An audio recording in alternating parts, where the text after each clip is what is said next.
The Accord's a mainstream car, but compared to the other mainstream cars in the segment, it always drove just a little bit better than the competition. The Accord had enormous historic significance. It revolutionized the auto industry is what it did. It was the best car in the segment for much of its history.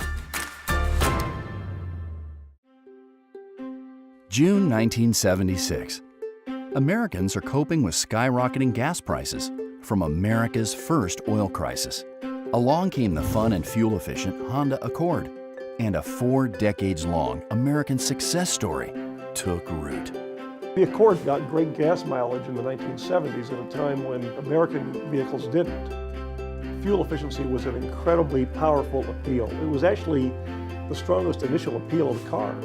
The name Accord came from Honda's belief in using technology to achieve accord between people and the automobile. Marking its 40th anniversary on American roadways, the Honda Accord has achieved just that. Honda has been able to weed through that vast sea of technology that's available and put onto the Accord the technology that improves the driving experience. Apple CarPlay and Android Auto are the best and latest examples of that. It's technology that serves a purpose that relates to customers. And I think it's helped Accord stay relevant. The good news with Accord, when you talk about the different buying audiences, is Accord is actually #1 with millennial buyers in the mid-size segment, and it has been for some time. Accord has impacted the industry in many ways.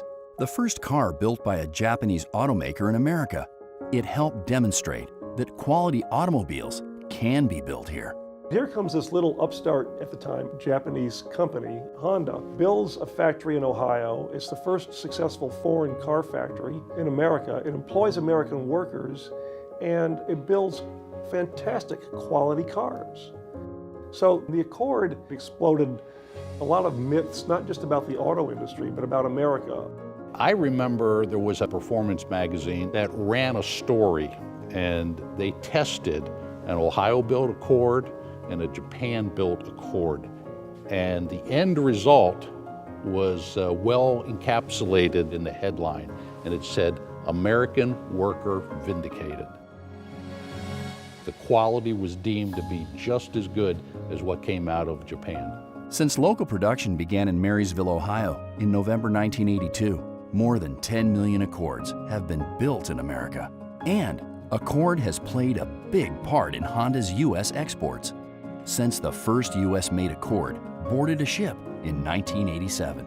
In the late 80s, Honda actually started exporting the Accord Coupe back to Japan because the Coupe really wasn't made in Japan. It was made only in Marysville. That was a seminal moment too. I mean, the fact that a car built in America by American workers would have the quality and reliability to sell in the Japanese market was a significant milestone. I always had one thought: when you build that car is built for your family.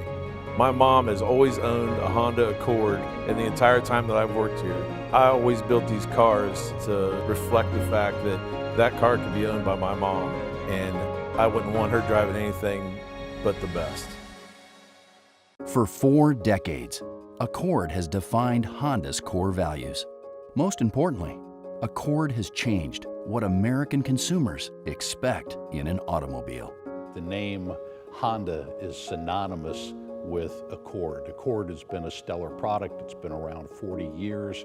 It really defines the company. One of the major milestones for the Accord during this 40-year history occurred in 1989 when the car became the best-selling car in America. So for the first time, a non-Detroit model, a non-Detroit nameplate, became America's best-selling automobile. We judge cars in all categories by this overall fun-to-drive aspect. We put on our fun-to-drive glasses and take a look at them. Once we see how well does it perform its task, then we see does it put a smile on our face. And consistently in that segment, the Accord has put a bigger smile on our face than any other car.